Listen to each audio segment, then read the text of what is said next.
Hello, everyone.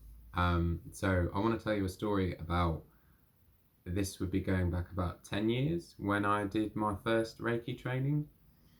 And the reason I'm making this really is to help you kind of understand it's really important to take your own inner skeptic forward with you into any experience, especially if it's something new or slightly kind of far out or alternative to your mindset where you are. So, when I was learning Reiki, that was super cool because I could feel it immediately, and it was my first real experience of meditation and all those things, and I was just sort of incrementally getting my head around it.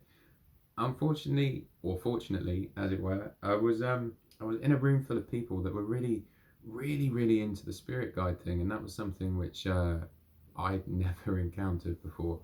And yeah, my mind just immediately called bullshit on it, and it kind of had to put it in a box and just sort of gently kind of learning to observe these people and their experiences, and slowly sort of just coming to that they were actually kind of being genuine.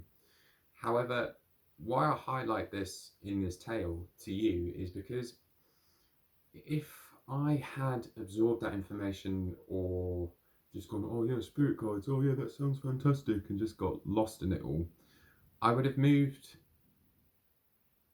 outside of what was comfortable for me within my knowing and my experience and what I was welcoming of, not to kind of push me over a tipping point, but to learn things low and slow. So what I'm trying to say is that it was that skepticism that really helped me uh, come to an understanding slowly, which was appropriate for me because I can be quite stubborn, and that works really well. It's just the way that my mind works. So if and when I get something, I'm quite able to quickly let it sort of cascade into all elements of my knowing, but I can be a bit slow on the uptake sometimes. And spirit guides was one of these instances. It just seemed too, well, one, too easy, so that kind of made it unbelievable that there's a team of sort of, well, what is that? That was the first question that came to mind.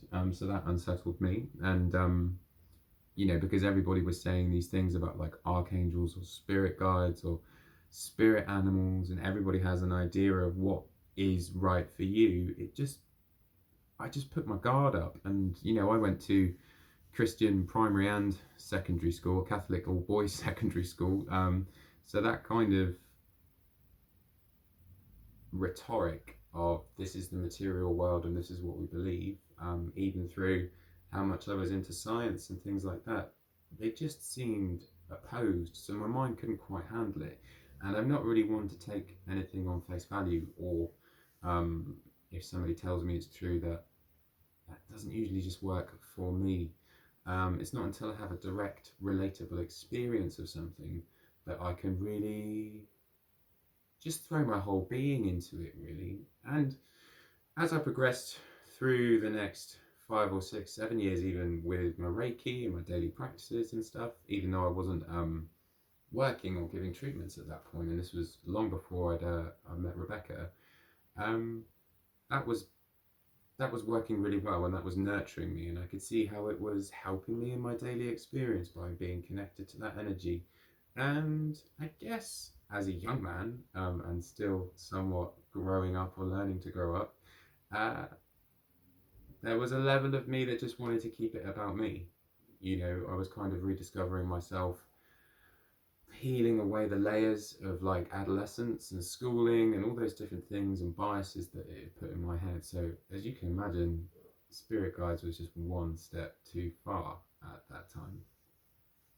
However, it kind of all really started to slot into place for me. Now, I'd had experiences in deep meditation, or equally, I've always been very connected to nature, and animals will turn up, or the sun will shine, or just a feeling that nature's sort of responding to you, your presence, and you're able to connect with it and enjoy it. I've always had that feeling. But as for spirit beings, I mean, that was just another level at the time. Yeah, events happened in my life which sort of helped me see, and this is how I really, reached that tipping point where the sort of evidences and feelings were just so undeniable that there was a much larger plan and helping hand. Um, my friend unfortunately passed away. She had a really bad nut allergy, and she just ended up having nuts in a smoothie by accident. And proceeding to this, there were several instances like where we'd be in nature, and I remember it was the first time I'd sung in front of anybody when we were just by the ocean with a group of friends, and she said, "Oh, that was beautiful," and all these different sorts of experiences with her specifically, and how her death became a rite of passage for our whole friendship group. Um, During the period, during mourning and grieving and understanding and being able to see that there was a much larger, uh, just a much larger clockwork to it all that was far beyond my comprehension. And having recently separated from my ex-partner, and with the kids in that and all the sort of pressures I was facing at the time, it really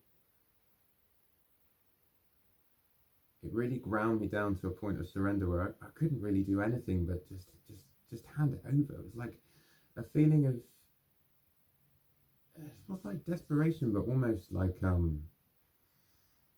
salvation, because I remember times when I was so low that having the beginnings of feelings that something was like present with me that was beyond my personality and that you could communicate with. So during that time, I'd ask for help and meditate with angels at points, which I was just like, that's some crazy shit, that doesn't make any sense to me, but I can feel comfort in it. And when I made that surrender to the comfort, and then also not thinking I was crazy when I was able to sort of receive and communicate with my friend, and indeed when she was in hospital on her deathbed, to pass a message on between her and her boyfriend, one of my good friends. That was some far out stuff that kind of just happened in life, and then upon reflection in the months afterwards, I really started to put the dots together. And I think it was from that experience where I was able to find not only comfort but an orientation through really hard experiences, just by surrendering and following the next step. And of course, the intent behind most of our actions, especially when we're up against it in really intense emotional pickles, is to nurture love and to limit harm in that way. So connecting with your guides is really useful in that sense, because you can't see the whole picture, and you only need to see the little next breadcrumb. And when you start to realize that you are spirit and you are part of that movement, and that there's a intelligence that kind of supersedes your mind and your idea of who you think you are, you can just sort of, I don't know, it relieves a lot of anxiety, because suddenly you don't have to work it out. I mean, I am, or can be at least, I can get myself in a right pickle emotionally and kind of lose the light at the end of the tunnel, because you're kind of at war with yourself, and there's a level of acceptance with how you're feeling in a present situation that you can open up to be guided to. And that's the most useful point in all of this. I couldn't see the utility, the value of being connected with your spirit guides back in the day 10 years ago, but through the experience I shared and many others, and that period was kind of the beginning of me walking into my truth and my acceptance in that. And then, like dominoes, it's all just cascaded into finding myself more, meeting Rebecca, building the business, having the children, bringing two families together, it really couldn't have been done without the helping hand, at least within my own head, of who I thought I was and my ego, without going, hey, maybe I can't see the whole picture, and I'm wondering whether you can help me out a bit. And it helps you to start to trust who you are, because you're saying that maybe I don't have the whole blueprint for what is the best option to enable the most love, expansion, truth, and honesty.